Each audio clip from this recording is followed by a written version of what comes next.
하나님의 말씀 보겠습니다. 사도행전 13장 48절에서 14장 7절까지 봉독해 드리겠습니다. 사도행전 13장 48절부터 봉독해 드리겠습니다. 이방인들이 듣고 기뻐하여 하나님의 말씀을 찬송하며 영생을 주시기로 작정된 자는 다 믿더라. 주의 말씀이 그 지방에 두루 퍼지니라. 이에 유대인들이 경건한 기부인들과 그 신의 유력자들을 선동하여 바울과 바나바를 박해하게 하여 그 지역에서 쫓아내니 두 사람이 그들을 향하여 발에 티끌을 떨어버리고 이고니온으로 가거늘 제자들은 기쁨과 성령이 충만하니라. 이에 이고니온에서 두 사도가 함께 유대인의 회당에 들어가 말하니 유대와 헬라의 허다한 무리가 믿더라.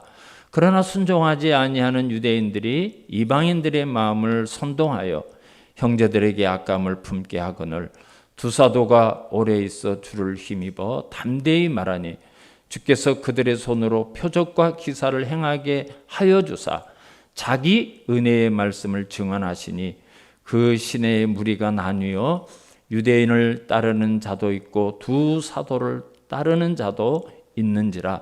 이방인과 유대인과 그 관리들이 두 사도를 모욕하며 돌로 치려고 달려드니 그들이 알고 도망하여 루가오니아의 두 성 루스드라와 더베와 그 근방으로 가서 거기서 복음을 전하니라. 아멘. 할렐루야. 바울이 지난 시간에 비시디아 안디옥이라는 곳에서 생애 첫 설교를 했어요. 생애 첫 설교를 그곳에 했는지 두 가지 반응이 나타났습니다. 하나는 사도행전 13장 48절 오늘 우리가 봉독한 말씀을 보면 많은 사람들이 기뻐했어요. 하나님의 말씀을 듣고 찬송했어요. 그리고 영생을 주시기로 작정된 자는 다 믿더라.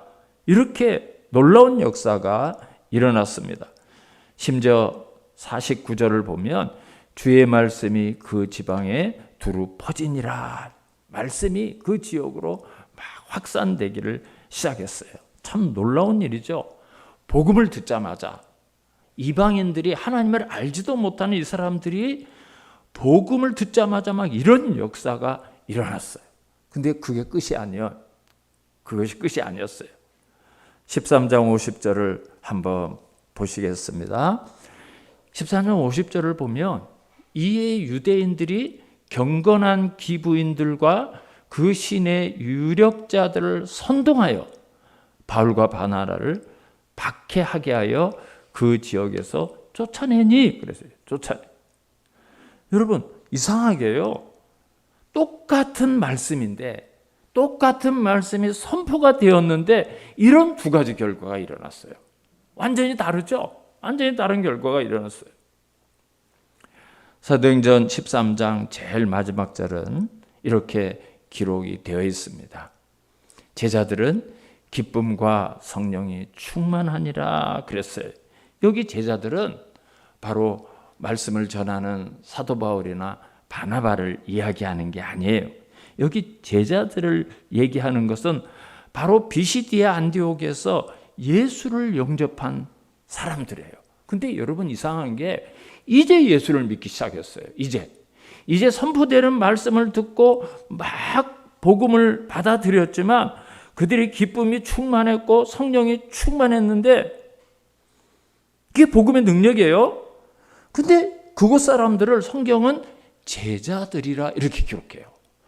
그 사람들이 그 성도들이 이렇게 얘기하지 않고 제자들이라고 기록을 하고 있어요. 왜 그랬을까요? 여러분 성령께서 이 사도행전을 기록하게 하시면서 이 비시디아 안디옥 사람들이 어떻게 앞으로 신앙생활을 할 것인가 그거를 미리 보신 거예요. 제가 지난 주일에 이 비시디아 안디옥을 가봤다고 그랬죠. 비시디아 안디옥에 그 건물터하고 도로가 지금도 그대로 남아 있어요. 도로가 그 당시에는 뭐 세멘트 포장, 아스팔트 포장을 할 수 없기 때문에 널찍하고 이런 두꺼운 돌을 2000년 전에 쭉 깔은 게 지금도 그대로 남아있어요. 그대로. 그곳에서 살다가 이제 로마가 멸망하면서 이슬람들이 들어오면서 도시는 그대로 놔두고 이 밑에 가서 도시를 건설해서 거기 그대로 남아있는 거예요. 근데요, 이 도로를 쭉 따라서 산으로 이렇게 올라가다 보면 중간에 한 골목으로 들어가는 입구가 있는데 그 큰 바닥에 있는 돌에 어떤 표시가 그려져 있어요. 지금도 그게 남아있는데, 그래 가이드가 그걸 한번 보래서 보니까 십자가가 그려져 있는 거예요. 십자가. 도로 한복판에 있는 그 돌의 한쪽에 그 골목으로 들어가는 입구에 십자가가 우리가 지금 그리는 십자가가 아니라 그때는 좌우 길이가 똑같은 십자가를 사용했어요. 그 십자가의 모형이 딱 그려져 있어요. 그게 어떤 십자가인가 하면 이제 그곳에 예수를 믿는 사람들이 생겨자마자 많은 박해가 시작돼요. 많은 박해가.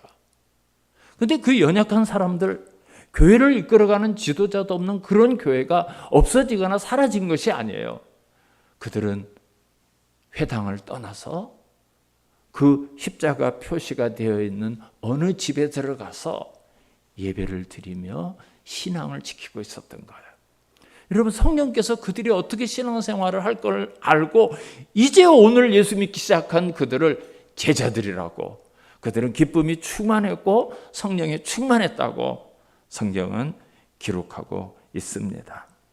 그래서 이제 바울 일행이 그것에서 쫓겨났어요.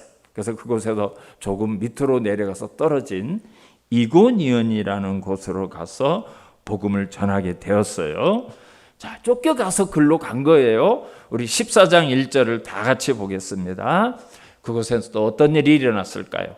이에 쫓겨가서 이고니온에서 두 사도가 함께 유대인의 회당에 들어가서 말하니 유대와 헬라의 허다한 무리가 믿더라. 아멘. 여러분, 얼마나 놀라운 말입니까? 그것에 쫓겨가가지고 거기서는 도저히 있을 수가 없어서 쫓겨가서 복음을 증거하는데 거기에는 여러분 수많은 영혼들이 기다리고 있었던 거예요. 하나님의 말씀이 선포되기만 하면 그 말씀을 받고 예수 그리스도의 증인이 되고 성도가 되고 그리스도인이 될 사람들이 기다리고 있었던 거예요. 여러분, 우리가 복음을 전해야 될 이유가 여기에 있는 거예요. 여기에 있는 거예요. 복음이란 이렇게 참 신기한 능력이 있어요. 복음이 들어가기 전에는 전혀 몰랐는데요, 일단 그곳에 복음에 떨어지기만 하면 그곳에 있는 사람들이 빛과 어둠으로 싹 나눠져요.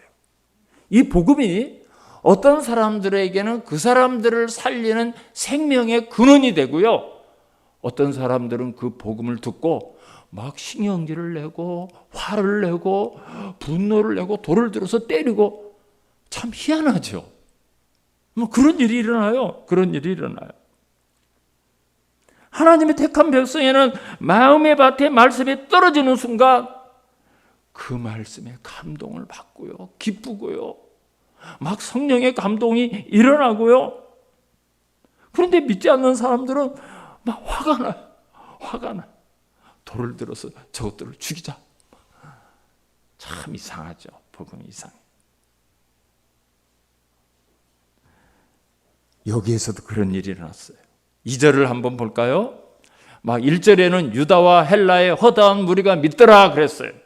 그러나 2절은 그러나 순종하지 아니하는 유대인들이 이방인들의 마음을 선동하고 형제들에게 악감을 품게 하거늘. 여기서 끝나지 않아요. 5절 한번 보세요. 5절. 이방인과 유대인과 그 관리들이 두 사도를 모욕하여 돌로 치려고 달려드니, 돌로 친다는 때려 죽이려고, 돌로 던져서 죽이는 가장 흉악한 범죄자를 그렇게 죽여요. 그런 일이 일어나요. 여기서 그런 일이 일어나요. 그런데 오늘 하나님께서 우리에게 주시고자 하는 또 하나의 메시지가 3절에 있습니다. 3절을 우리 다 같이 보겠습니다. 두 사도가 오래 있어 주를 힘입어 담대히 말하니 주께서 그들의 손으로 표적과 기사를 행하게 하여 주사 자기 은혜의 말씀을 증언하시니 그랬어요. 여기 3절에는 우리 이제 헬라어 원문을 번역하면서 한 단어를 빠뜨렸어요. 사실은 여기 본문에는 없고 헬라어 성경을 보면 3절이 두 사도가 오래 있어 이렇게 했는데 그 앞에 그러나 이런 말이 있어요. 사실은. 근데 왜 이런 걸 이렇게 해석하면서 빼뜨렸는지 몰라요. 맨운이라는 단어가 있는데 그래서 이런 뜻이에요. 그래서 이렇게 시작해 사실은 2절과 연결이 잘 돼요. 1절과 2절과 이렇게 연결이. 2절에 어떤 일이 있었습니까?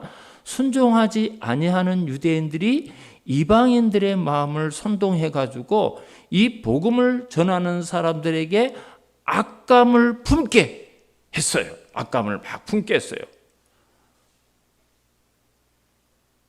그러나 3절은 그러나 두 사도가 오래 있어 주를 힘입어 담대히 말하니 이래야 이게 말이 이게 제대로 연결이 되는 거예요. 근데 이상한 게 아니 사람들이 악감을 품고 그 사람들을 쫓아내고 심지어 돌을 들어서 때리려고 하는 그런 분위기인데 그래서 두 사도가 오래 있고 주님을 힘입어서 담대히 말했다. 이상하죠. 어떻게 그런 위험이 있는데 오히려 두 사도가 거기에 오래 있고 주를 힘입어서 담대히 말할 수가 있었을까? 참 이상한 일이 있어요. 여러분 이것이 오늘 그리스도인들이 이 땅을 살아가면서 가져야 될 어떤 능력이 되고 힘이 되고 깨달아야 될 중요한 문제의 답이 있습니다. 어떻게 이 성도들이, 이 사도들이 그렇게 사람들이 자기를 다 반대하고 또 막 돌을 들어서 죽이려고 하는 그런 분위기 속에서 그래서 사도들이 주를 힘입고 담대하게 오래 있으면서 복음을 전하는가?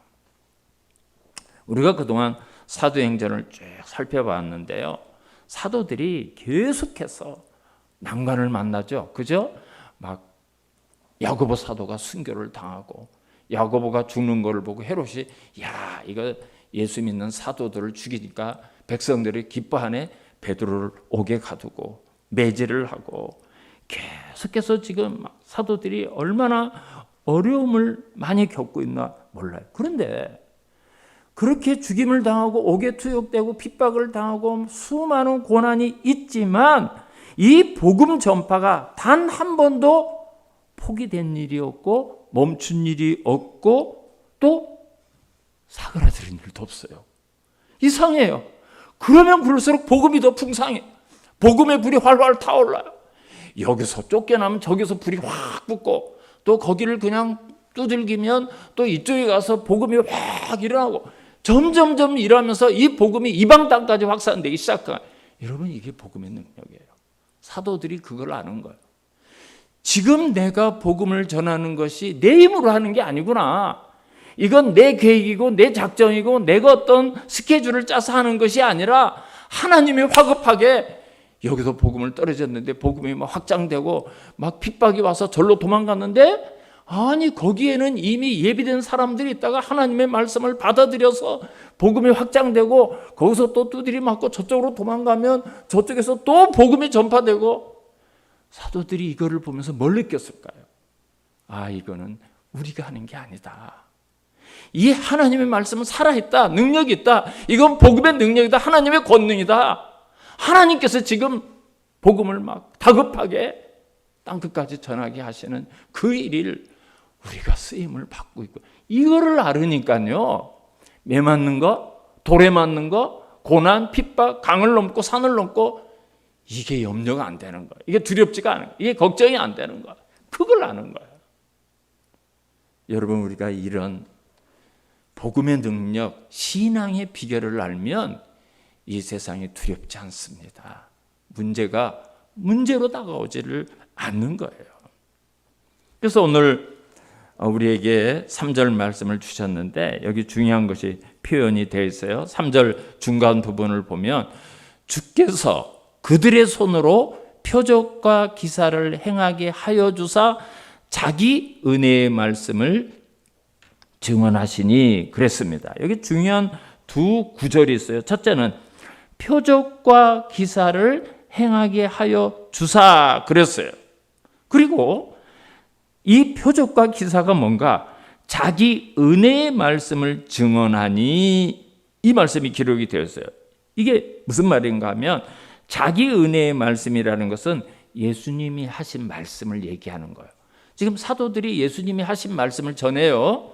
그때는 신약 성경이 없을 때예요. 신약 성경이 아직 안 써졌어요. 지금 사도들이 예수님의 말씀을 전하는데 어떤 일이 일어나는가 하면 말씀을 오늘 이곳에서 증거를 했는데 환자가 있어요. 그 환자가 고쳐지는 거예요. 귀신 들린 사람이 있어요. 그 귀신이 쫓겨가는 거예요. 막 쫓겨가는 거예요. 여러분 이게 무슨 뜻인가 하면 이 지금 선포되는 말씀이 하나님의 말씀이고 지금 선포되는 이 말씀이 진리라는 것을 하나님께서 증명해 주시기 위해서 이 말씀이 선포되고 그 말씀을 믿는 사람들이 확신을 가질 수 있도록 이런 표적과 기사를 하나님께서 나타내 주셨다는 거예요. 그러니까 이거는 안 믿는 사람들에게 야 봐라 예수 믿는 곳에는 이런 기적이 일어나고 이런 표적이 일어난다 그걸 얘기하는 것이 아니라 예수를 믿고 이제 그 말씀을 받아들인 사람들에게 여러분들이 듣고 여러분들이 믿는 이 말씀이 하나님의 말씀입니다. 이 일은 하나님이 하십니다. 이 말씀은 진리입니다. 그것을 믿게 하기 위해서 그 말씀의 증거로서 하나님이 그 말씀이 선포되는 곳에 표적과 기사가 나타나게 하셨다는 거예요. 여러분 사람들에게 어떤 기적을 딱 보여주고 예수 믿으라 하면 사람들이 그 기적을 보고 표적을 보고 다 항복하고 예수를 믿을 것 같습니까? 안 그래요. 안 그렇습니다. 거기에 관심은 가져요. 거기는 따라다녀요. 기적을 가지고 예수 믿게 못해요.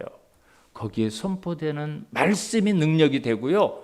그 말씀을 통해서 예수를 믿는 거지 기적을 가지고 사람을 절대 구원할 수 없어요. 아무리 기적이 일어나도 말씀을 안 믿는 사람은 예수를 안 믿어요.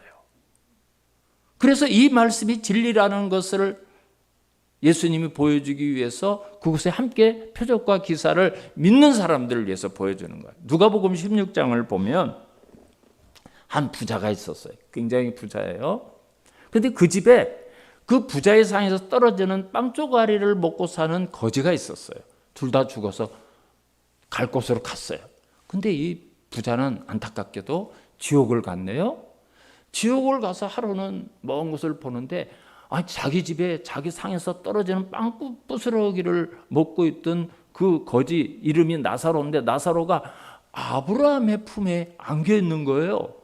그러니까 이 부자가 아버지 아브라함이요, 이 나사로를 통해서 손끝에 물 한 방울을 묻혀가지고 내 혀에 좀 묻혀가지고 나 좀 서늘하게 해주십시오. 이런 부탁을 해요. 여러분 지옥이 얼마나 고통스럽고 얼마나 뜨거웠으면 그 물을 이렇게 찍어가지고 혀에다 좀 대달라고 그렇게 간청을 하겠습니까? 그렇게 이야기를 해요. 그랬더니 아브라함이 뭐라고 말하는가 하면 얘야 너와 우리 사이에는 건너가고자 해도 건너갈 수가 없다 그래요. 여러분 천국에 갔다가 지옥을 가고 지옥을 가서 그게 아니에요. 지옥 가면 그냥 끝나는 거예요. 천국에 간 사람은 그냥 천국에 있는 거예요. 뭐 가톨릭에서 연옥설을 얘기해가지고 뭐 지옥에 떨어졌다가 헌금을 많이 하고 돈을 많이 내고 착한 일을 많이 하면 한 단계 올라가고 연옥에 있다가 그래서 결국은 뭐 천국을 간다. 여러분 그거 거짓말이에요. 어떤 사람이 천국을 갔다 지옥을 갔다 왔다 하는 것도 거짓말이에요. 천국 가면 천국 가고 지옥 가면 지옥 가고 끝나는 거예요. 아브라함이 안 된다. 지옥에서 천국으로 갈 수 있고 천국에서 지옥 가는 게 아니다 그랬어요.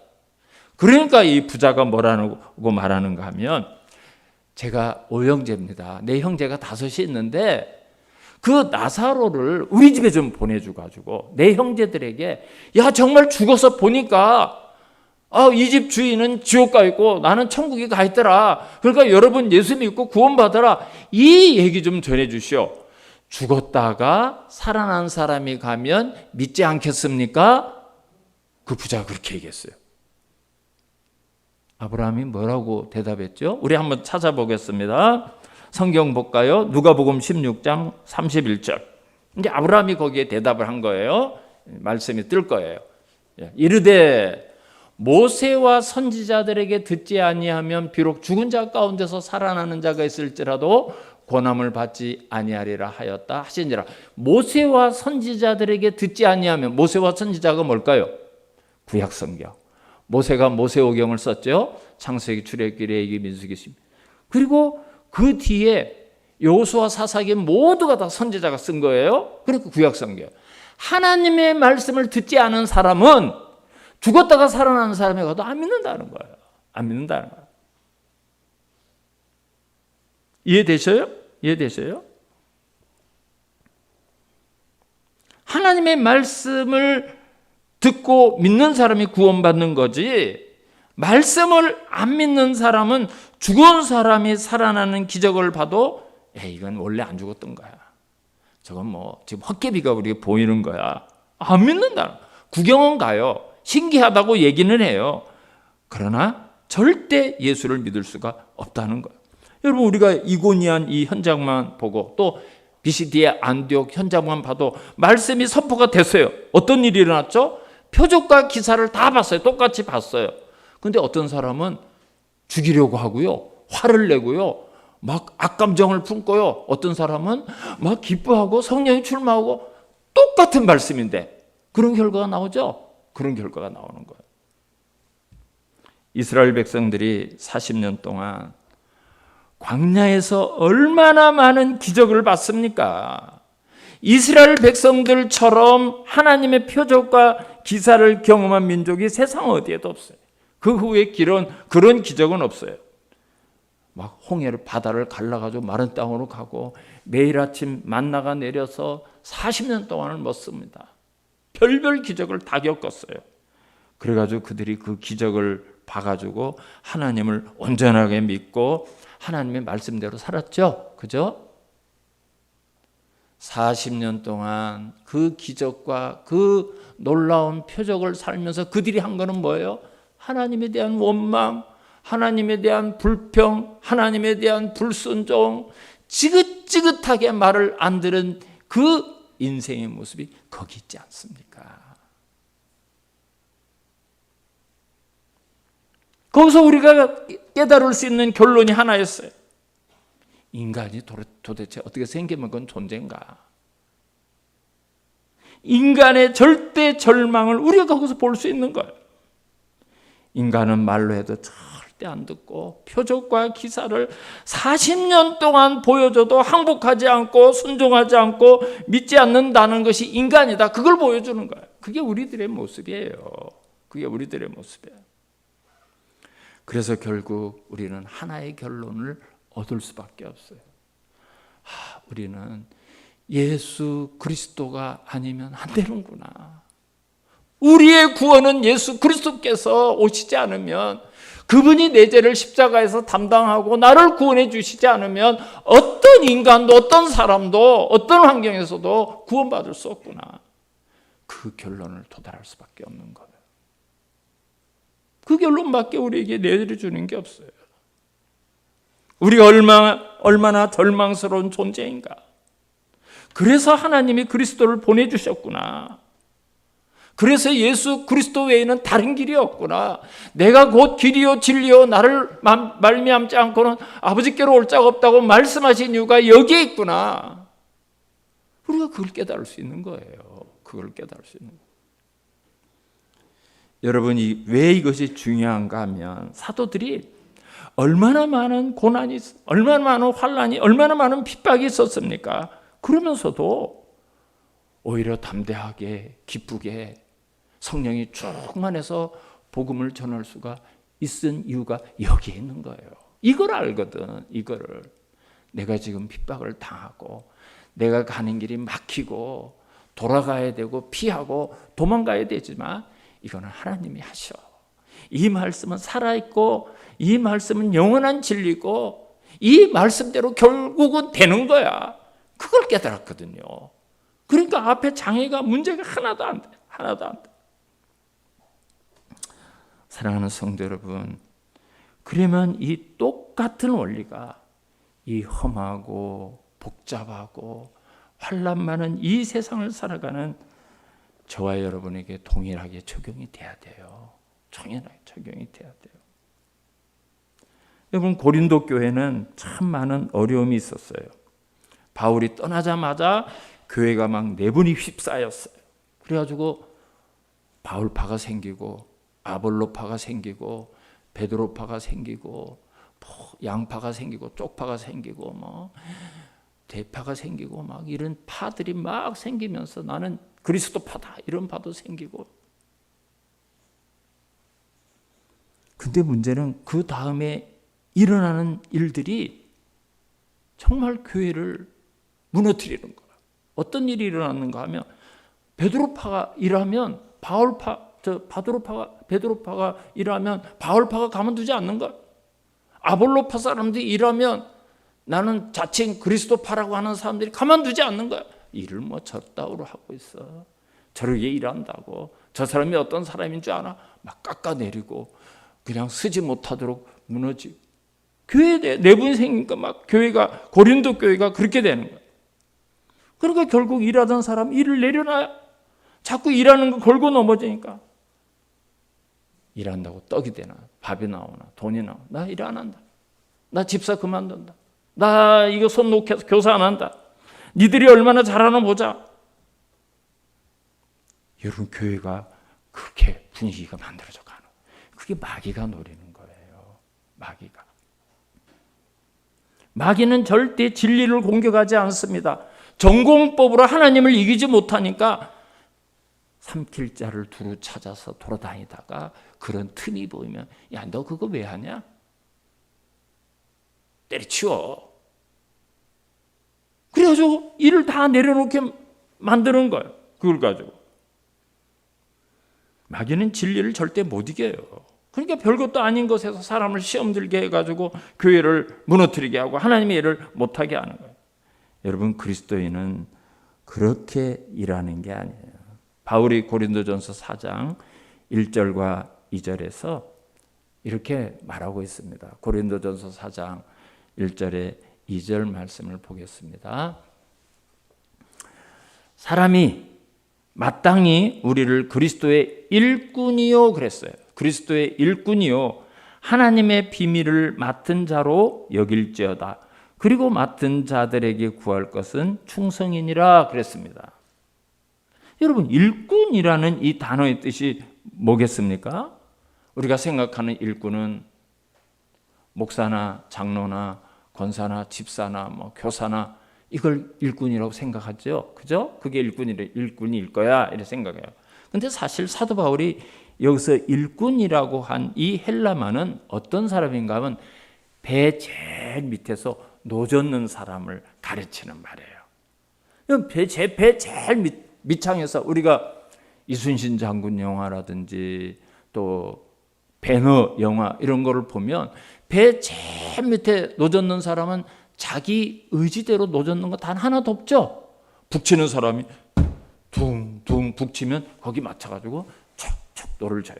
막 북을 툭툭툭 치면 막 노를 막 이렇게 졌죠. 또 북을 또 이제 다른 북을 치면 커브 도는 거예요. 막 뒤로 후진할 땐 또 북을 다르게 쳐요. 그러니까 내 의지는 하나도 없는 거예요. 전부가 지휘관의 북소리에 맞춰서 노를, 그게 일꾼입니다, 여러분. 바울은 그걸 얘기한 거예요. 그 노젓는 사람이 선장님 할 말 있습니다. 뭐요? 이제 저 힘들어서 좀 쉬겠습니다. 선생님 앞으로 가죠. 왜 전쟁을 하는데 옆으로 갑니까?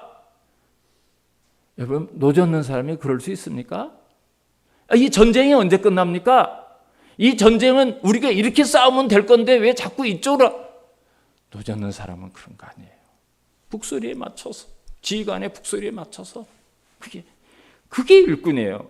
그래서 맡은 자에게 구할 것은 충성이니라. 그 북소리에 따라서 움직이는 게 그리스도의 일꾼이에요. 그리스도의 일꾼. 여러분, 우리가 인생을 살면서 그 인생이 다 이해가 되고 다 해석이 되어서 사는 게, 그런 분 계세요? 그런 분 혹시 계십니까? 내 인생은 앞으로 이렇게 될 거야.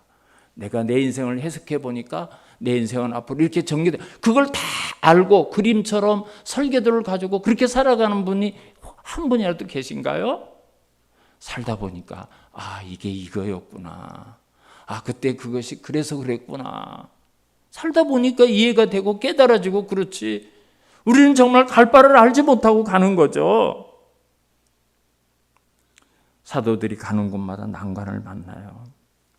쫓겨가는 곳마다 하나님의 역사를 봅니다. 쫓겨가서 저기서 복음을 전하니까 거기 예비된 사람들이 있어요. 거기에 또 대적자들도 있어요. 그러나 대적자들은 안 보는 거죠. 하나님이 하시는데 니들이 그래봤자. 쫓겨가면 쫓겨나가는 거예요. 거기서 또 복음을 전하면 거기에서 복음을 기다리고 있던 이미 하나님의 택한 사람들이 기다리고 있다가 그들이 성령이 충만하고 그들이 기뻐하고 그거를 보는 거예요. 내가 내 인생을 사는 것 같지만 지금 하나님이 나를 이끌어 가시는구나. 하나님의 역사구나. 하나님이 다 하시는구나. 지금은 이해가 안 되지만 내 인생은 하나님이 나를 붙들고 가신다는 그런 확신이 가지고 있으면 오늘 사도처럼 우리도 이 세상을 담대하게 살아갈 수가 있는 거예요. 여러분, 우리가 그리스도의 일꾼으로 맡은 자에게 충성한다는 꼭 신앙생활만 얘기하는 건 아니에요. 우리가 이 땅을 사는 동안 가정에서 우리가 일하는 일터에서도 내 생의 몫이 다 있습니다. 다 있어요. 다. 내가 원하든지 원하지 않든지 하나님이 나에게 맡겨주신 일이고 하나님이 나에게 허락한 일이에요. 어떤 분은 아버지로서 이 땅에 직분을 주셨고요. 어떤 분은 어머니로서 아이들을 양육하고 가정을 돌보는 직분을 주셨고요. 어떤 분은 딸로, 어떤 분은 아들로, 어떤 분은 형제로, 어떤 분은 친구로, 또 어떤 분은 직장의 사장으로, 또 어떤 분은 직원으로 각각의 우리의 삶에 어떤 직분을 하나님께서 다 주셨어요. 내가 내 인생을 준비하고 핸들해서 가는 것 같지만 하나님이 허락하시고 하나님이 우리에게 맡겨주신 삶의 현장이 다 있어요. 근데 그걸 맡기신 하나님이 어떤 하나님이시죠? 온 우주 만물을 만드시고 지금도 그거를 주관하시고 내가 뭐라고 나를 만세전에 택하여 하나님의 때가 되었을 때 이 땅에 보내주셔서 나를 살게 하시고 어떤 분은 태어나면서부터 예수를 영접한 분이 있고 어떤 분은 50이 돼서 영접하신 분이 있고 어떤 분은 70이 되고 80이 되어서 영접하는 분이 있어요. 그것도 하나님의 뜻이에요. 하나님의 주권 안에 내 인생이 있다는 사실을 믿어야 돼요. 그런데 그 하나님이 나를 얼마나 사랑하셨는지 나를 구원하기 위해서 독생자이신 예수 그리스도를 보내서 대신 내 죄를 다 짊어지게 하시고 나를 구원한 존재가 바로 저와 여러분 나예요. 나. 내가 그런 존재예요. 내가 시시한 존재가 아니라 하나님의 주권에 나는 붙들렸고 하나님의 일에 쓰임을 받고 하나님이 주신 사명을 감당하는 책임이 있고 그 일을 하고 있는 사람이에요. 무슨 일이든지 간에 우리는 다 그런 하나님의 섭리 가운데 이 땅을 살아가요. 그래서 우리가 하루하루 살면서 어떤 자리에 있든지 어떤 삶을 살든지 간에 지금 내가 맡고 있는 그 일도 하나님이 나에게 맡겨주신 일이고 하나님이 나와 함께 하신다는 확신이 있으면 여러분 이 세상이 외롭지 않고요. 힘들지 않고요. 모든 일을 감사하면서 살아갈 수가 있는 거예요. 나는 지금은 이해가 안 돼. 지금은 이해가 안 되지만 하나님의 선하심을 믿는 거죠. 하나님이 나를 붙드신다는 걸 믿는 거예요. 여러분 목사도 하나님의 말씀이 다 이해되기 때문에 그 말씀을 붙들고 순종하고 의지하고 그거 아니에요. 여러분 다 하나님이 하시는 게 이해가 안 될 수가 있어요. 아니 오른뺨을 집으면 왼뺨을 내라 하고 겉옷을 달라 하면 속옷을 주고 하나님 왜 그렇습니까? 그거 우리가 사는 세상하게 안 맞습니다. 그렇지만 하나님이 말씀하셨기 때문에 그게 진리고요. 하나님의 말씀하셨기 때문에 그것이 하나님의 말씀에 권위가 있는 거고요. 우리가 순종하고 의지하고 믿어야 되는 거예요. 하나님의 말씀하셨기. 그걸 다 이해할 수 있는 사람은 아무도 없어요. 그러나 하나님은 반드시 합력하여 선을 이루게 하셔요. 사랑하는 자에게 좋은 것을 주시고요. 그래서 저와 여러분들이 오늘 내가 살아가는 삶의 현실이 어떤 때는 이해가 안 되고 피하고 싶어요. 하나님 이것 말고 다른 길은 없습니까? 이해가 안 돼. 왜 내가 이 억울한 일을 당해야 됩니까? 내 생애 속에 왜 이런 일을 주셨습니까? 그러나 그것이 우리를 무너뜨릴 수 없고요.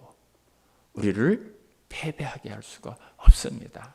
하나님이 나를 사랑하시는데 그 일을 겪게 하셨다면 반드시 하나님은 그 일을 통해서 나에게 좋은 결과를 주실 것이고 사랑하는 자에게 좋은 것을 주시는 아버지이십니다. 그런 믿음을 갖는 거예요. 이해가 안 되지만 왜 그래요? 나에게 그 일을 맡겨주신 하나님은 지금도 온 우주를 붙들고 역사하시고 이끌어 가시는 전능하신 하나님이시기 때문입니다.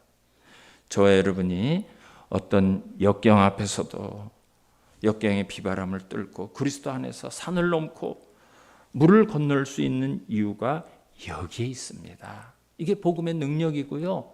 우리를 향한 하나님의 뜻입니다.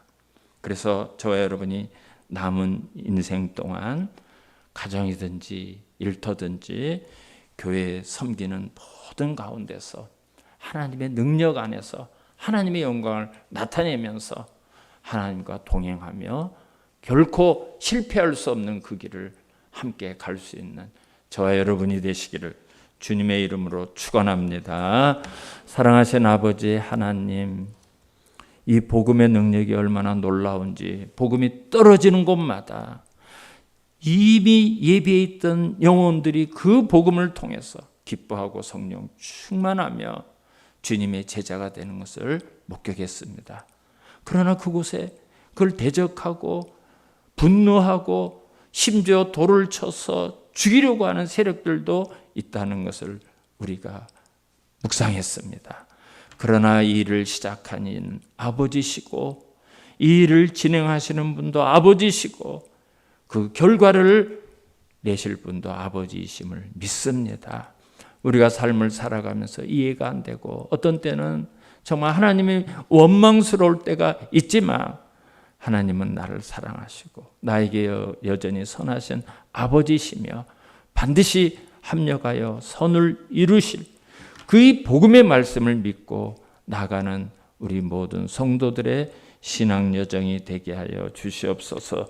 예수님의 이름으로 감사하며 기도드리옵나이다. 아멘. 우리 다 일어나셔서 216장 찬송하시겠습니다.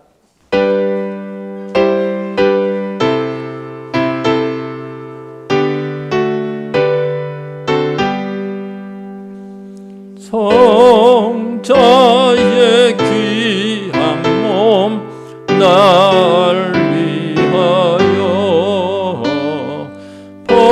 버리신 그 사랑 고마워라.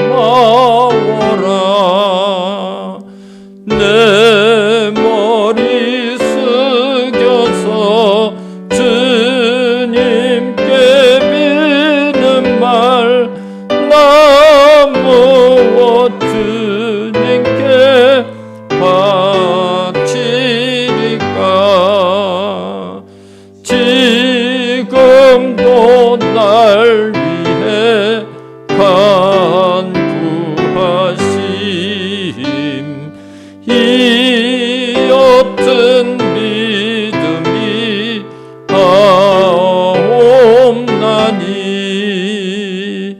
주님의 참사랑 고맙고 놀라워 찬송과 기도를 쉬지 않네.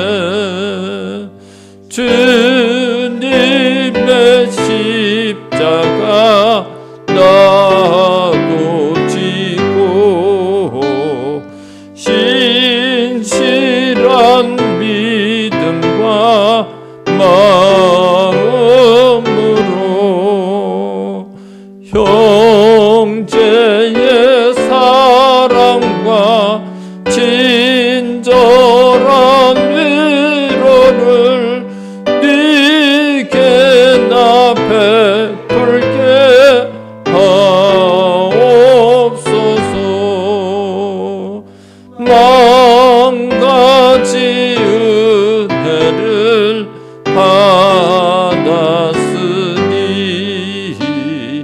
내 평생 슬프나 즐거우나 이 몸을 온전히 주님께 바쳐서 주님만 위하여 늘 살겠네.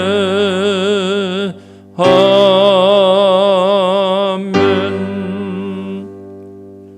이제는 우리 주 예수 그리스도의 은혜와 하나님 아버지 극진하신 사랑과 성령님의 교통감화비로 인도하심이 복음의 능력을 믿고 하나님 앞에 쓰임받으며 살기를 소원하는 사랑하는 성도들 머리 위에 가정과 직장과 모든 삶의 터전 위에 이제로부터 영원토록 함께 있을지어다. 아멘.